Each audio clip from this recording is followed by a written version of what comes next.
Fehér István vagy Fehér Attila, nem tudom pontosan, mert nem jegyeztem meg a nevét, otthon néztem meg, pont reggel miatt elindultam.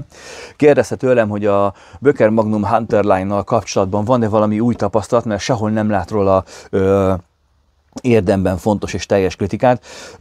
Kedves uram, természetesen én használtam ezt a kést, azóta is használom a Hunterline-t, és semmiféle negatív tapasztalással nem tudok szolgálni. Ugyanaz, amit a videóban elmondtam, ugye a top 5 videóban elmondtam, az most is áll, baromira megbízható, nagyon jó bicska. Egy zsebklipszt azért elbírt volna, illetve nem szabad a határain túl feszegetni. Normál outdoor késként, másodlagos késként, vagy kisebb vadász bicskaként tökéletesen helytáll. Tehát ha ezen a bicskán gondolkodik, én úgy gondolom, hogy nyugodtan belevághat. Én semmilyen negatívumot nem tapasztaltam még a bicskával kapcsolatban. És ebből nyilván rájöttetek, hogy a top 5, amit ebben az évben tényleg poénból csináltam meg az elsőt, mert annyian kérdeztetek ilyen dolgokat tőlem. Az egész MKK és most a Kések háza történetében messze az egyik legnézettebb videónk lett a top 5, úgyhogy természetesen jött hozzá folytatás, a top 5 low budget, ami szintén még bicskákról szólt, és azt kell, hogy lássam, hogy a legnagyobb aktivitás, már úgy értem, hogy választási aktivitás és ugye kereskedelmi aktivitás, ezek a videók után jött,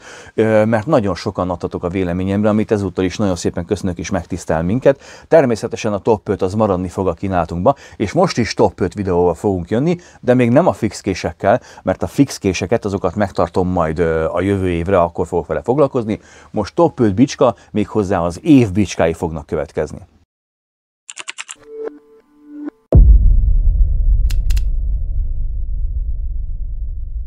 Sziasztok! Sok szeretettel köszöntök mindenkit a Kések háza YouTube csatornáján. Az NN Nice, a Késekholok webáruház és a Magyar Késes Közösség közös munkája révén szeretnénk nektek megmutatni a hazai és a nemzetközi késeket, a hozzájuk kapcsolódó eszközök világát, valamint azokat a közegeket, ahol ezeket használjuk. Sőt, tovább megyünk, szeretnénk az élezés és a karbantartás világát megmutatni nektek, kezdve az alapoktól, valamint műhely videókat is szeretnénk mutatni, amik egy kés elkészülését a legelsőtől a legutolsó folyamatig megmutatják. Fontos, a Kések háza soha semmilyen fizetős csatornával vagy adománykéréssel nem fog titeket traktálni. Számunkra a legnagyobb elismerés, ha követitek a munkásságunkat, és a legnagyobb megtiszteltetés, ha a mi általunk készített, forgalmazott termékeket választjátok és használjátok hosszú-hosszú éveken keresztül, amit ezúton is köszönünk nektek. Ha tetszenek a tartalmaink, ne felejts el minket bekövetni YouTube-on, Facebookon, Instán, TikTokon, X-en és Pinteresten is. Mielőtt belekezdenék a szokásos figyelmeztetés, figyelem, erősen szubjektív elemeket és véleményeket tartalmazó videó fog következni. Ez a top 5-ös videó is, ahogy az előzőek is, megtartom ezt a jó szokásomat, az én személyes véleményemre és tapasztalatomra épül.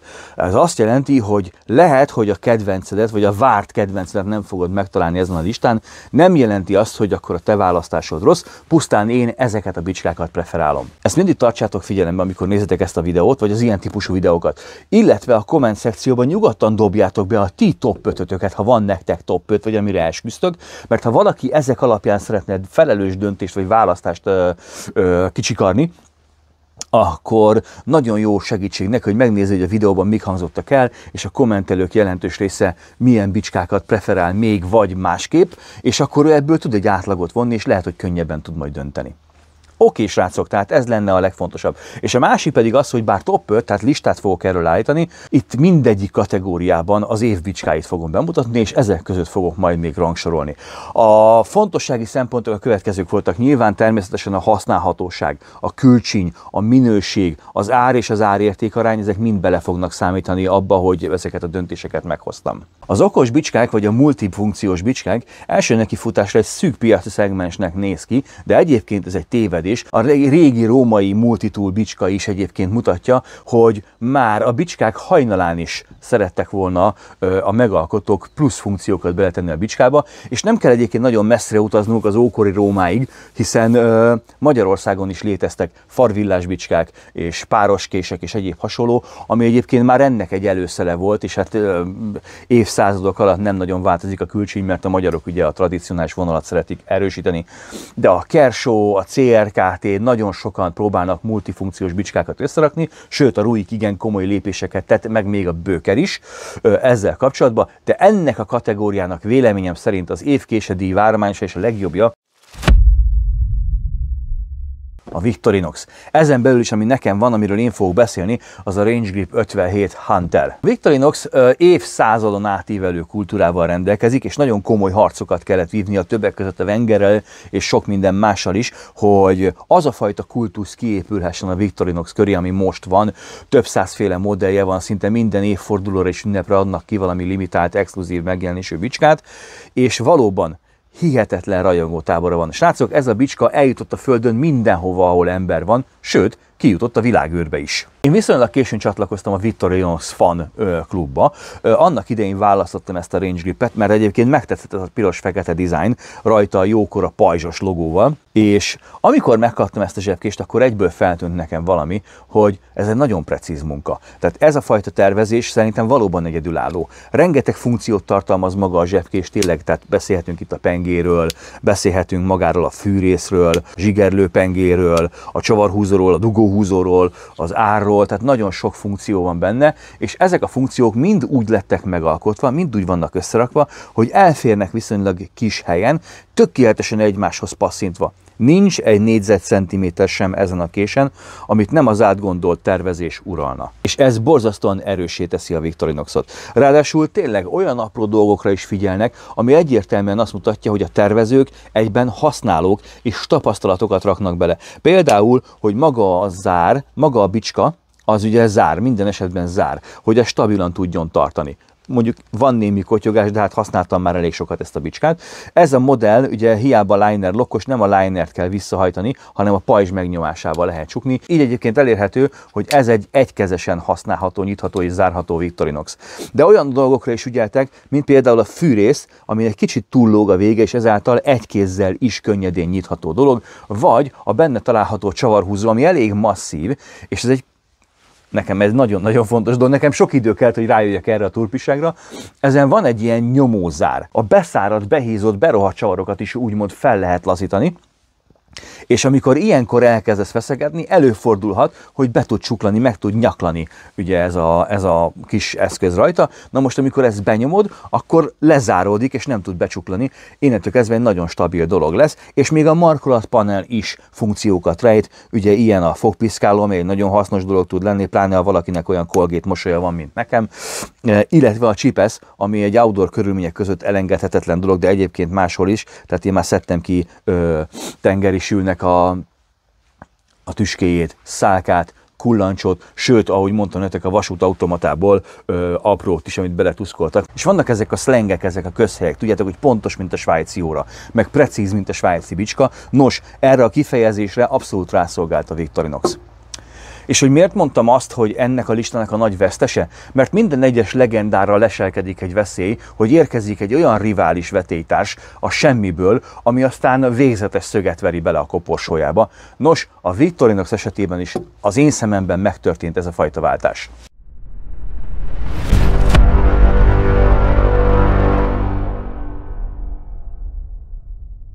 Ugyanis Leatherman annak idején tovább gondolta a svájci bicskáknak a tökéletesítését, és hát mi volt az elképzelés, hogy minél több hasznos funkció kerüljön bele a svájci bicskába, hiszen eleve így kezdték el anna a svájci bicskákat készíteni a svájci katonáknak, a hadseregnek, hogy segítsen nekik a fegyvereik karbantartásába, eszközeik karbantartásába, és ez a fajta szemlélet ült át a polgári használatra is. Leatherman pedig továbbfejlesztette, ugyanis megtömte egy teljes értékű kombinált fogóval, vagy egyetemes fogóval. Tudom, már a bicskák is rendelkeznek ilyen kisebb csípőfogóval, harapófogóval, de meg sem közelítik a multitoolok által kínált lehetőségeket.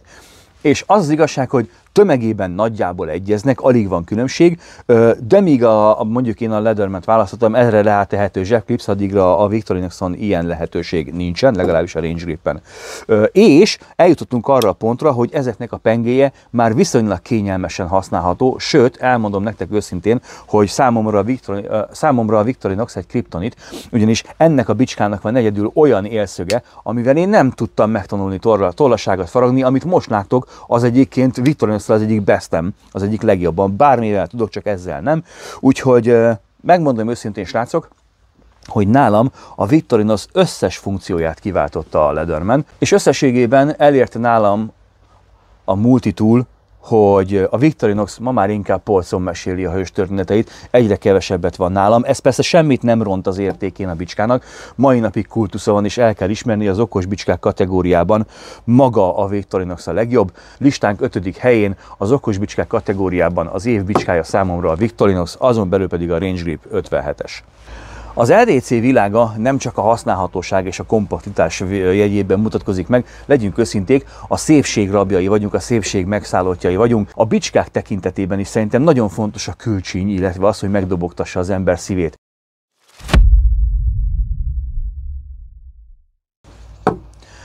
A Böker Hermod. Igen, őt a múlt héten mutattam be nektek, srácok, és ez a bicska jött, látott és győzött. Ugyanis az, hogy én a múlt héten mutattam be, az nem azt jelenti, hogy egy hete van nálam, hiszen már a november elejé mecseki túránkon is velem volt, és már előtte is használtam ezt a zsebkést. Egyértelmű, hogy miért került ide.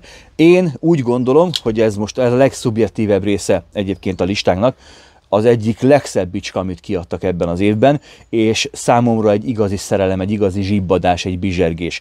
Ez a fajta légies lerohanás, ez a fajta kecses káosz, amit ezt a zsebkés jellemzi, ez szerintem most ebben az évben nem igazán sikerült senkinek megugrania. Nagyon-nagyon tetszik ez a bicska. A CNC-s műalkotás, a precizitás és az aprólékos kidolgozásnak az igazi mérföldköve, vagy ha zászlóhajósa, ha tetszik, az utolsó csavarig minden úgy van kialakítva, hogy a stílus egyértelműen végigviszi. Most is csak ömlengek róla. De gyorsan említsük meg, hogy emellett rendkívül jól használható a bicska. Sokan egyébként eléggé úgy voltak vele, hogy látottak alapján azonnal lehúzták a bicskát. Ez egyébként mindig mondom öreg hiba, ha van lehetőségetek, próbáljátok ki. Én legutóbb otthon tollaságot faragtam, és vettem a Bökerrel is, meg az összes többi bicskával, és ha hiszitek, hanem ennél a bicskánál nem kellett fogást váltanom, miközben végig dolgoztam. Jó.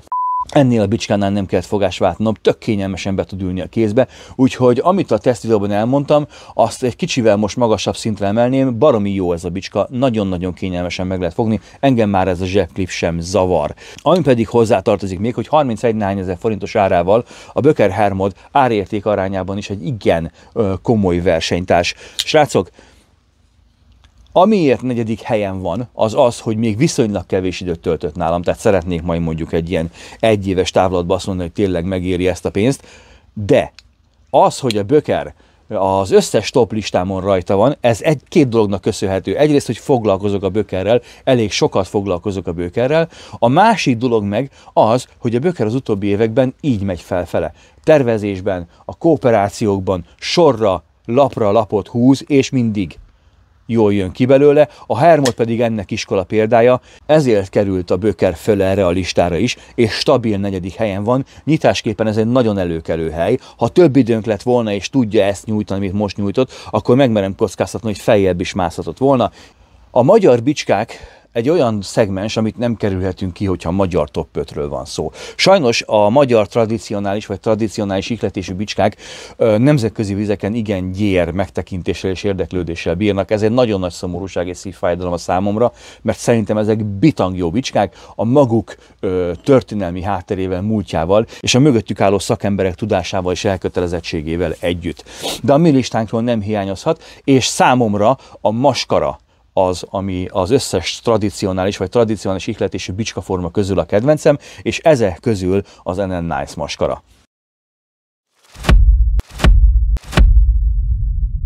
Most majd jönni fognak a jó indulatú kommentek, reklám, meg belül.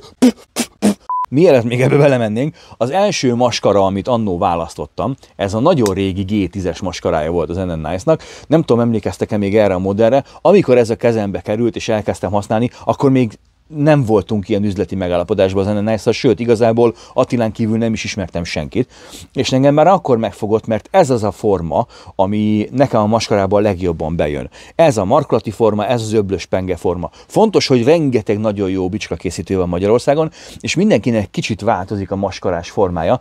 Nekem az NN tetszett a legjobban. Nagyon sokáig használtam, ez szerepelt a top 5 bicskában, és azt hiszem, hogy ott is talán a 3. helyen volt. Irtózatosan szerettem, aztán Isti betámadott engem, hogy válasszak valamit, mert hát rengeteg új maskara van, és valóban megújult a forma, ekkor jutottam hozzá ehhez a Halloween-es maskarához, ami vad. ami vagány. És mivel én látom, mennyi munka van benne, mennyi meló van amögött, ezek a pici, finom vonaligazítások és fazonváltások mennyire sok energiát vettek el az NN-től, és Istitől meg Attilától, így le a kalappal az új vonal, az egyébként nekem baromira tetszik, nagyon-nagyon jó lett, és elkezdtem használgatni. Kecsesebb lett, egy kicsit vékonyabb lett a markat, egy icipicit hosszabb is, a penge változatlan maradt, és így talán még szebb lett számomra ez a bicska.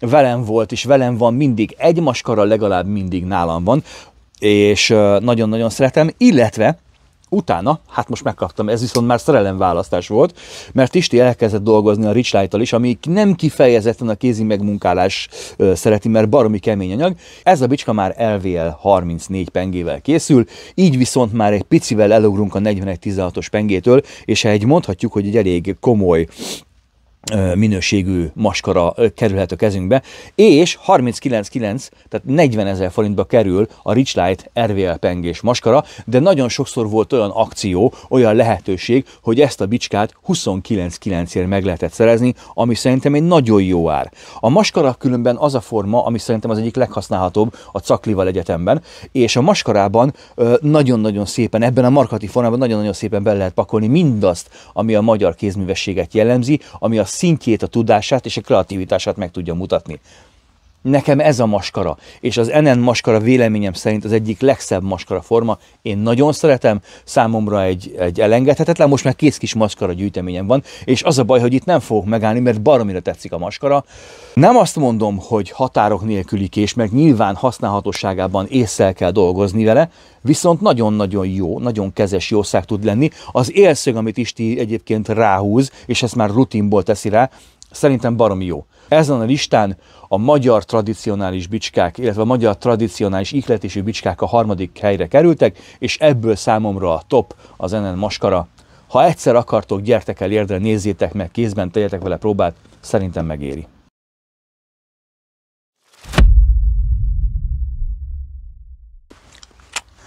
Most aztán már tényleg a nagyok ligájában vagyunk benne, ugyanis a 2. helyen a Cold Steel SR1-es van. Ennek egyébként van egy külön története, engedjétek meg, hogy elmondjam. Amikor megcsináltam a top 5 videót, és a Cold Steel SR1 Lite-ot bemutattam nektek, akkor ez nagyon népszerű lett. Sokan választották, és Attila azt mondta, amivel a videóban pedzegettem ugye az SR1-et, ami egy régi vágyam volt, hogy megkapom ajándékba. Hát én nagyon megörültem neki, mert ugye ennek a bicskának ugye az árszegmense számomra egyébként egy nagyon-nagyon magas árszegmens, és már éppen hazafele voltam vele, amikor fölhívott Attila, hogy megrendeltek egy SR1-eset, és hogy nem szeretnék, hogy a vevő várjon mondjuk 2-3 hetet, egy ilyen bicskánál meg pláne, hogy oda tudom-e, vissza tudom-e vinni, és én nekem megrendelnek egy másikat, hát természetesen miért is ne. Vártam már eleget egy SR1-re, én bírok várni, de tényleg, ha valaki megrendeli, akkor ő az első. Úgyhogy visszajöttem a bicskát, az illető úriember egyébként nem tudta, hogy ez az ő bicskának a története. Szerintem, ha nézi a videót, akkor most fogja meghallani. Nekem meg megérkezett a sajátom, ugye rá, hát kicsit több mint 2-3 hétre, és akkor végre kezemben tarthattam az SR1-et. Na most itt jön az a rész, hogy az SR1 a világ legjobb bicskája, nem szerintem, hanem a világ szerint. Az SR1 egy olyan korszakból érkezik, amikor a Cold Steel még legendákat gyártott. Szó szerint legendákat. Ebben az időszakban jött ki a Trailmaster, aztán a Recon Scout, aztán a Recon Scout Tanto, a Master Hunter, ugye, az SRK. Ezek mind olyan dolgok, és bicskákban pedig az SR1-es. Igen, ekkor a Cold Steel nem csak legendákat gyártott, hanem maga diktálta az elpusztítatatlan kések kategóriát, ő vezette a többi késkészítő céget ebbe az irányba. Nem a szépségre mentek, hanem a maximális használhatóságra, megbízhatóságra és biztonságra, és az SR1 ennek volt az igazi státuszszimbóluma. Ez a zsebkés több évtizedes múlttal rendelkezik, és nem igazán tudták letaszítani a trónról, sokan sok listák alapján tesznek mellé más késeket, én azonban kiállok a magam véleményem mellett, hogy az SR1 a világ legjobb bicskája. És hogy miért? Miért mondom azt, hogy ez a bicska elpusztíthatatlan és mindent és mindenkit túlél?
Ezt a videót ugye a Cold Steel oldalán is megtekinthetitek, és hát nyilván én ilyen teszteket nem fogok vele végezni. Az SR1 Lite-hoz képest, ugye itt már S35VN prémium acélról beszélgetünk, és G10 markolatról, nagyjából ez lenne a felületes különbség, és srácok, amikor megkaptam ezt a kést, hát nyilván ez most a klasszikus SRK-nak a vonalvezetése, tehát ez nem a Tanto, mert hát tudjuk, hogy a Tanto az ugye orbitális baromság és nem használható. Hát miért nem tudtam ezt, amikor 4 napig kint voltam vele az erdőben, na mindegy. Az SR1 egy baromi jó kés.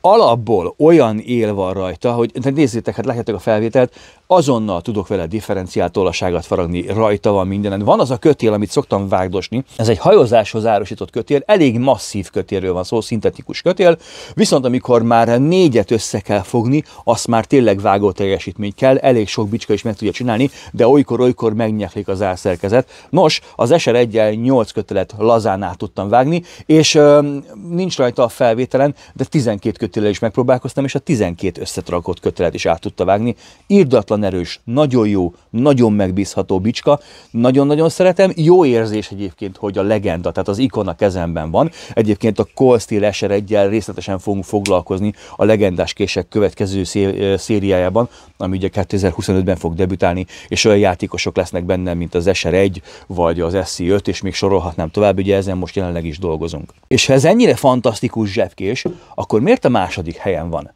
Hát mert van egy szegmens, az ár. Ez az zsebkés 105 és 120 ezer forint magasságában mocorog. Én nem azt mondom, hogy nem éri meg az árát, mert ezt a zsebkést tényleg csak egyszer kell megvenni, és utána életed végéig használni fogod. Ráadásul tényleg az összes dolog, ami benne van, mind kipróbált, hétpróbált, háborút megjárt eljárásokkal készül, de tisztába kell lenni, hogy a magyar kereset sajnos nagyon nem engedi meg azt, hogy az ember zsákszámra vásároljon egy ilyet, és ezt el kell fogadni.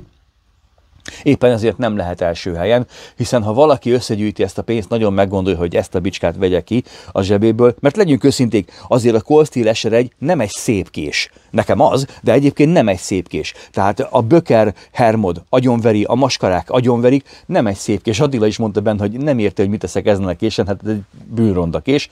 Nem ronda, egyszerűnek nevezném ezt a kést, viszont nagyon jó, és ezt egy GHK vagy egy BOB csomagban merem ajánlani, de az ára miatt nem lehet az én top listámon az élen, viszont a megbízható kések kategóriában, tehát a tankkések kategóriában örökös világ első a Cold Steel SR1.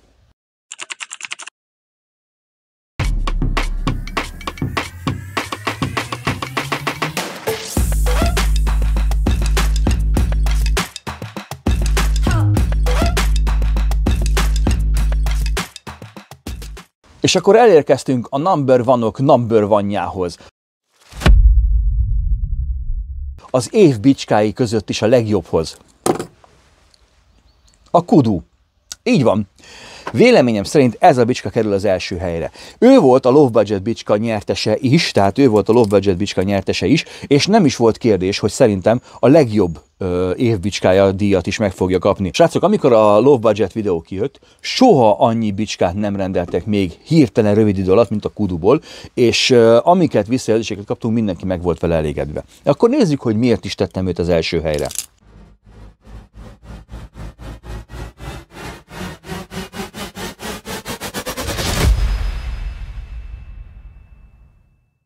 Legyünk őszinték, bár az alapanyagok olcsó, mondhatni piaci alapanyagok 5CR15 MOV, hát az 5CR15-öt használják a kínai gagyi bicskák, a Decathlonos bicskák, meg az Aldis, Lidlis bicskák is.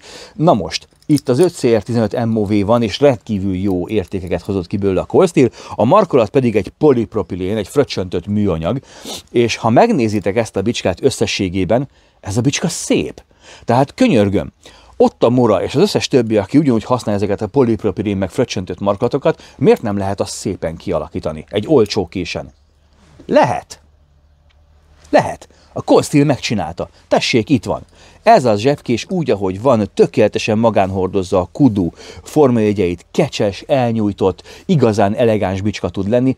működik. Tettek rá egy ringlockot. Ez a ringlock egyébként baromi erős, tehát stabilan tartható a bicska, munkavégzés közben nem fog rácsukódni a kezetekre, és a ringnek köszönhetően egy karabinerrel, nadrágszíjra, táskára, bármire felfogadható, tehát praktikus. Használat közben igen, egy kicsit néha útban van a gyűrű, de ettől függetlenül tökéletes jól működik. Nagy, hosszú kecses markat többféleképpen meg tudod fogni. Tényleg, azt mondom, hogy használható bicska. Mennyire strapás? Nagyon. Hát kertépítésre használtam. És tényleg volt olyan, hogy olyan sáros volt a bicska, hogy nem lehetett becsukni, bedobtuk a vizes vödörbe, vártunk 15 percet, leráztuk róla, és működött tovább. Tehát ez a Kudu-nak a megbízhatósági rátája.